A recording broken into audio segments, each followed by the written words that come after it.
Warning: the following content may contain elements that are not suitable for some audiences. Viewer discretion is advised.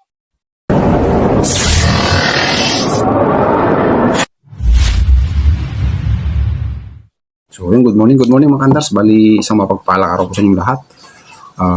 Welcome po sa ating munting channel, Boy39 Mix Vlog. Bali, papakita ko lang sa inyo yung ating, kasi ginawa na nating paniksay si Nimrod. Kaya paalam ko din sa inyo, kandar, para at least alam nyo naman. So, sa mga subscribers pala natin dyan, mga solid supporters, mga silent viewers, palang araw po sa inyo lahat. Ingat-ingat po palagi. Sa mga viewers na hindi pa po nakakapag-subscribe dyan, pasubscribe naman dyan, kandar. At sa mga OFWs po natin dyan na ating mga solid supporters, ingat-ingat po kayo dyan kung sa mga kayong bansa naroroon ngayon, kandar. So, ito, kandar, yung ating Nimrod. Yan, nilis ko na yung kanyang scope. Tapos binalik ko yung kanyang dating barrel, kandar, yung original niya. Ito, may iron sight. Ayan. So, nilagay ko na rin yung ating lagayan ng karete, kanter. So, may kabigatan pa rin siya, kanter. Siya nga pala, kanter, hindi ko na binago yung kanyang yung kanyang output. Ayan, 1.8 pa rin. Tapos, may laman siyang 2.8. So, ang ginawa ko lang, kanter, share ko lang sa inyo, ang ginawa ko lang, kahit di na tayo magbago ng regulator output, at least ma-prevent man lang natin yung lakas ng hangin, kasi ang FPS nito, kanter, para sa mga hindi nakakalam, ang FPS nito, kanter, is 865 to 875. Minsan pa nga pagka maganda yung bala, yung hindi masyadong malaki yung kanyang skirt, pumapalo siya ng 885 ganon, 890 ganon yung FPS ni Nimrod. So ngayon ang ginawa ko, kanter, ito. Yan, kanter, nilagyan ko siya ng detachable lang naman.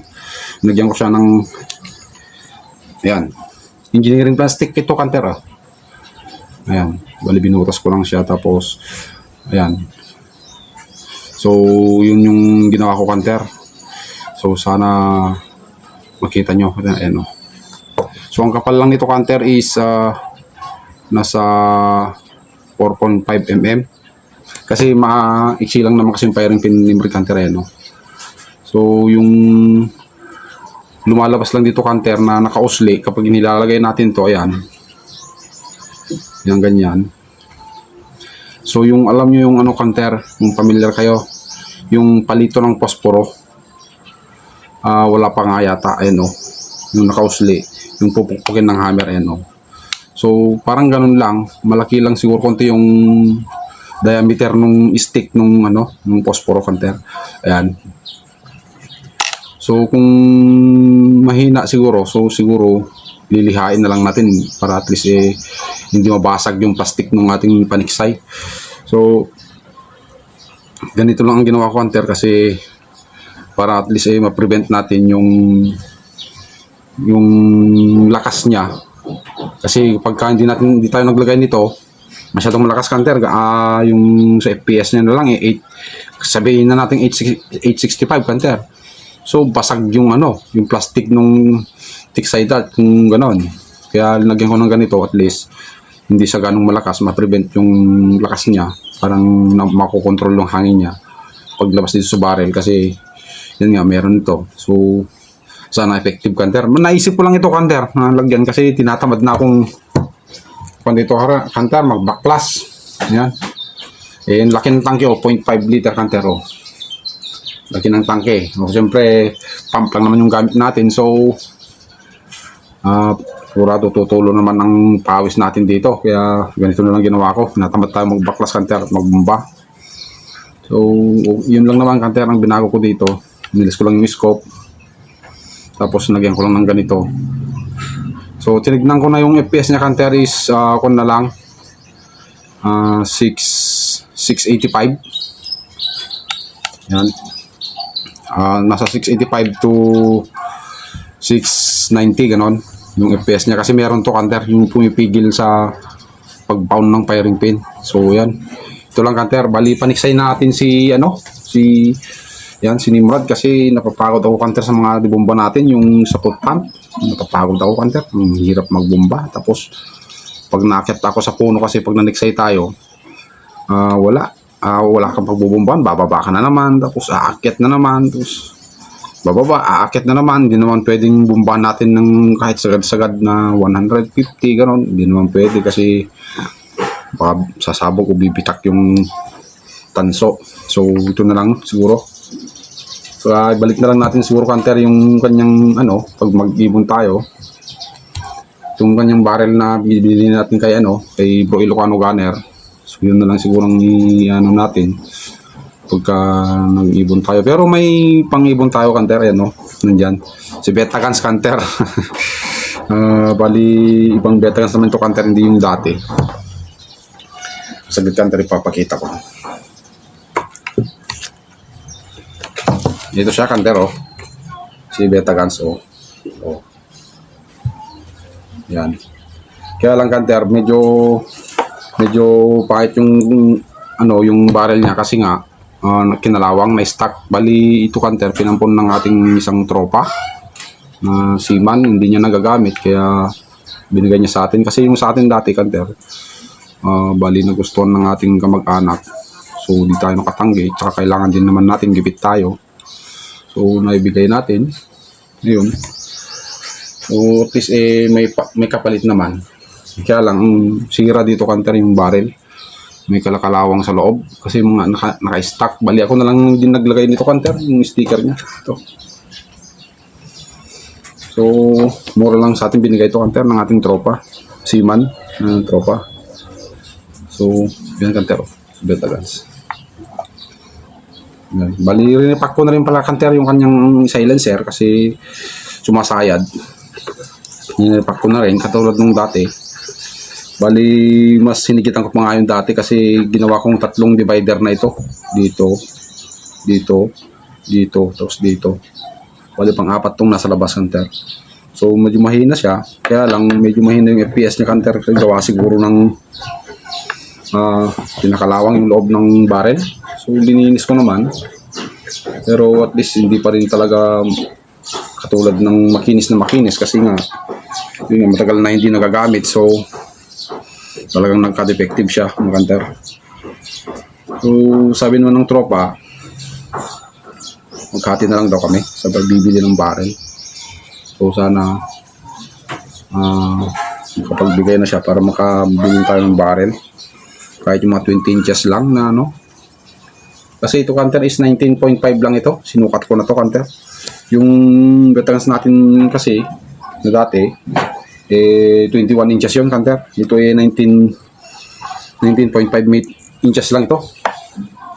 Saka ito, Hunter, binago ko na rin yung kanyang loob, yung release valve o firing pin. Binago ko na rin. Tapos ito, bali binawasan ko rin dito, Hunter, kasi masyadong mahaba. Medyo nakaliyad yung kanyang hammer, nakaganyang, Hunter, nakaganyan. So, binawasan ko yan.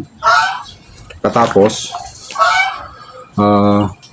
yung loob, ginawa ko rin yung hugis nung tawag nito, yung release valve, ginawa kong patulis pag ganyan, Hunter. Yung dati kasi pag letter U, so nakatakip lang siya may valve seat, nakatakip lang na ganyan, so mahirap na mag-seal. So ang ginawa ko, Hunter, yung butas niyang ganyan, bali nakaganyan na siya, ka-steady na siya doon. So mas okay, mas gumanda yung niya, pagkarga niya. Tapos yung kanya din, Hunter, yung tawag nito, yung spring, pinalitan din natin, Hunter. Kasi yung nakalagay dito masyadong matigas, grabe ang tigas, Hunter, kaya pinalitan ko. So ayan, so medyo malambot ng kanyang hammer. Bali na-adjust ko rin yung kanyang regulator, Hunter, kasi hindi ko alam bakit gano'n, nagkaganon. Yung regulator niya, hindi naman nagagamit, pero may mga kalakalawang kasi, Hunter, kaya nilinis ko. Tapos, nagdagdag ako ng isang shim para maging, kasi 1.8 ito dati, 1.750. Dagdag akong dalawang shim pala, Hunter, na 0.4. So, nilagay ko. Kaya naging, Hunter, 2,000 siya. So, dyan sa magandang, Hunter, magandang tumama, kahit kalat, pero mas maganda siyang tumama. Pero siguro kung mapalitan na natin itong tawag nito, yung barrel, kasi nga kalawang sa loob, pag napalitan natin to siguro is gaganda, didikit-dikit na siguro. So hindi pa tayo nakakapag-hunting, kaya dito lang siya nakasabit lang dyan sa lagayan. So yan, kanter, yung ating beta guns sa ngayon. Ito yung scope pala, kanter. Ito yung pinakauna nating scope bago yung Nimrod natin noon na hindi pa tayo nagbablog. May Nimrod kasi tayo dati, kanter, na unthreaded converted PCP. So binenta ko yun. Bili ako ng Nimrod na ganito, yung inboard PCP. So yan kanter. O sana huwag po kayong magsawang sumuporta dito sa ating bagong channel kahit hindi na tayo masyadong nakakapag-hunting, kanter. Ayan si Beta na, so ganda. Kamay bala. Tinesting ko na ito, kanter, eh. Ayan ang kanter, oh. Hina ng tutok niya, kanter. Kahit 2,000 yung output. Kasi alam nyo kasi, kanter, para sa akin, di ko lang sa iba, para sa akin kasi, kanter, yung mataas ang output, ang akala ng iba magastos daw sa hangin.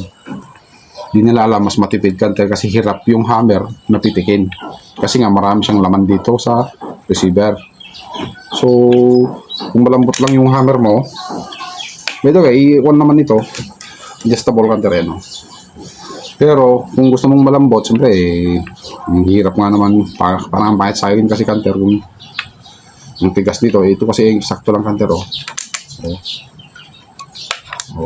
pati yung kanya, kanter, na-adjust ko na rin to, lambot yung kanter, lahat malambot na. So yung akala kasi ng iba, porque mataas daw yung output is magastos sa hangin. Para sa akin, kanter, ayon sa aking karanasan, mas matipid kapag mataas yung output. At hindi ka mag-adjust ng mahigpit masyado dito sa hammer kasi nga marami yung laman niya dito. At kung lakasan mo naman, pwede mo naman lakasan dito, pero yun, dun ka nagagastos ng hangin, kanter, kasi malakas yung pitik niya. So yung nandito talagang hahatiin niya or uubusin niya kung nandito na hangin. Kaya sa akin kasi parang hindi ako komportable kung masyadong kuhan niya. Ang kanter, lambot to. So 2,000 yung kanito, kanter. Nilagay ko sa 2,000 yung kanyang output. Pero yung tulad ng dati, yung naka 1,750 siya, wala, kanter. 2 inches ang pagitan ng mga tama. Ngayon, binago ko yung silencer, tapos nilinis ko yung yung barrel.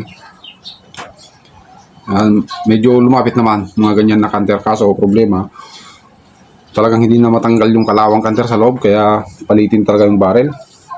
So pag nagka-budget siguro tayo, kanter, at nagbigay na yung tropa ng kanyang hati sa bibili ng barrel, kasi galing nga sa kanya to, sabi niya naman, kasi pagka may problema nakay, chat mo ako at magbibigay ako ng man, sabi. So sige, sabi ko naman. So ngayon nakita ko yung barrel sira, so yun na lang siguro paghatian namin para naman wala siyang masabi, kasi mura lang naman yung binigay ito, kanter, sa atin. So ang balak ko sana, kanter, pag nakaluwag-luwag tayo is mag-assemble tayo ng iba. Problema kasi magkakibit-kibit tayo sa tuition, kasi kaya pakawalan natin yung dati nating beta guns. So yung kanter, sa beta guns, yung sinasabi ko sa inyo, kanter, na mataas yung output, yan 2,000, keep nyo ba? Yan, 2,000 yung kanyang output, power output, kanter. Pero akala ng iba magastos pag mataas yung yung output, pero hindi na alam, mas matipid, kanter, kasi yung nandito na hangin sa receiver dito, puno yan, 2,000 yan nandyan, tapos yung medyo mahina, di konti lang yung i-release niya hangin, kasi hindi niya kayang itulak yung firing pin, kasi nga puno, nakatulak yung spring, nakatulak pa yung hangin, kasi tapos di yung hammer mo is balambot, di konti lang yung lalabas niya. mas malakas pa yung impact. Yun, Kanter. Yung sa karanasan ko lang, ewan ko sa iba. Hindi naman tayo para-pareho. So, yun lang kasi ang naano ko, napag-aralan ko. So, ever since nung umawak tayo ng regulated na PCP, yun yung napag-aralan ko. Kasi sinubukan ko lahat yung Kanter. Sinugay ko sa 800, yung kan ko, yung regulator. 800, 1,000, 1,2, 1,4. Nilagay ko mga sa 1,3 Kanter. Nilagay lang ako ng shim na manipis. 1,3 siya. Bali binawasan ko 12 lang na piraso, tapos nilagay ko ng shim. Ay 13 piraso. 1,3, 1,350 ganun. Kalimutan ko, matagal na kasi yun. So yung 1,5 ganun, 1,4, 1,6 hanggang 1,8 hanggang 2,000 Kanter. Yun yung nasubukan ko, kaya alam kong mas matipid yung mas mataas ang kanya. Kung gusto mo naman malambot, taasan mo ito para titipid siya ng hangin. Hindi katulad nung akala ng iba, hindi naman lahat siguro. Akala ng iba na okay mababa yung output mo is matipid daw sa hangin. Pero yun yung sinasabi ng iba na pag nasa 1,000 na lang yung laman ng tangke is pumutok pa, wala na, bibitaw na lahat yung hangin, yung mga na dumidiretso na. Yun yung dahilan, Kanter. Kaya ganun. Kasi mababa yung hangin na nasa receiver, katapos malakas yung hammer mo. So ibig sabihin kapag pinitik niya itong firing pin, so mag-steady siya nakaganon, kaya steady siya o di labas lahat ng hangin. Hindi katulad pag malakas yung hangin dito, mataas alam mo 2,000, tapos malambot ito, kahit 500 lang Kanter, hindi niya mailabas lahat dyan, yung hangin yun nandito. Kahit 500 na lang yung laman ng tangke, pag pinitik mo pa rin yan, hindi siya lalabas lahat yung hangin, nandiyan pa rin siya, konti lang yung lalabas kasi nga malakas yung nandito. Kahit 500 na lang yung tangke o 1K gamno lang, sige. Kasi na-try ko Kanter, ilang beses ko kasi napag-aralan Kanter na ganon. Kaya medyo may alam din tayo sa mga ganito. Ina-analyze kasi natin Kanter, bawat ginagawa natin, ina-analyze natin kung bakit ganon. So sige Kanter, so yun lang. At ito yung sinimad, paniksay na natin Kanter muna. Yan. Kaso Kanter, sobrang bigat. Wala. Ito sana Kanter, ibadagan sa paniksay natin, kaso wala sang iron sight. So ito na lang, at least yung kanya naman ito, lumang barrel. So yan, di ba? At least may tayo. Pag red dot kasi Kanter, ayaw kong red dot. So sana Kanter, tatama tayo dito kasi tagal natin hindi pinaniksay ito nung bago siya, so yung pinapaniksay ko nun siya. Ngayon matagal na, so sana tatama tayo Kanter pagka lumusong tayo. So siguro lulusong tayo sa day off natin Kanter ulit. So sige Kanter, abay na. So sa mga subscribers, solid supporters, silent viewers, maraming salamat sa inyong lahat mga Kanter. Sana po kayo magsawang supportan nitong ating muling channel. Sana rin po sa mga ngayon pa lang pong papadaan is pa-subscribe nandiyan Kanter. Wala. Ito na lang siguro yung natin, is mas magaan siya Kanter. Tapos yung scope natin na isa, yun na lang siguro ilagay natin dito pagka nakabili tayo ng barrel na bago. Kahit 20 inches lang Kanter, kasi ito 19 inches to Kanter. So kahit steel lang ibibili natin, lagyan to natin ng ganito ulit, sticker para hindi kalawangin. Hindi siya Kanter. Lininis ko siya, pero yung loob talaga Kanter wala, hindi natin malinis. So sige Kanter, bye na. Ingat po kayo palagi mga Kanters, sa mga OFWs, mga nandito sa Pinas na walang sumusuporta dito sa ating Bernichair. Maraming salamat sa inyo lahat mga Kanter. Thank you. God bless to all Kanter. Ingat po kayong lahat.